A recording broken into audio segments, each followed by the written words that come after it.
গ্রীষ্মকাল তো পড়েই গেল, যে পরিমাণে এখন রোদ রয়েছে তাই গ্রীষ্মকালে পরার জন্য আমি কিছু ডেলি ইউজের জন্য কুর্তি তো অর্ডার করে দিয়েছি। সেই কুর্তিগুলোই আমার কাছে ডেলিভারি হয়েছে, তবে অনেকগুলো পার্সেল এসেছে। এটার মধ্যে চলো এক এক করে দেখি কুর্তিগুলো ঠিকঠাক মতো এসেছে কিনা, আর কিরকম কোয়ালিটি বা কিরকম দাম রয়েছে সেটাও তোমাদেরকে বলি।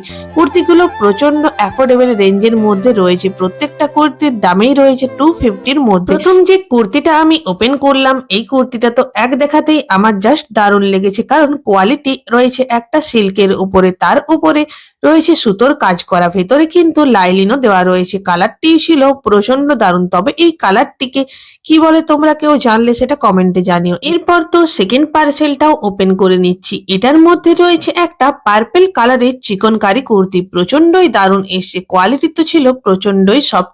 তাছাড়াও সামনের পোর্শনটাতে একটা বড় ধরনের ডিজাইন করা রয়েছে, পুরোটাই রয়েছে সুতোর কাজ, আর নিচের পোর্শনেও সুতোর কাজ রয়েছে, আর হাতটা রয়েছে থ্রি কোয়ার্টার স্লিভস এর মধ্যে। আর নিচের পোর্শনটাতেও অনেকটা পরিমাণ দেখো সুতোর কিন্তু ঠাসা কাজ করা রয়েছে। প্রত্যেকটা কুর্তি আমি নিয়েছি মিশো থেকে। তোমাদের যদি লিংকের প্রয়োজন হয় কমেন্টে বলো। বাই।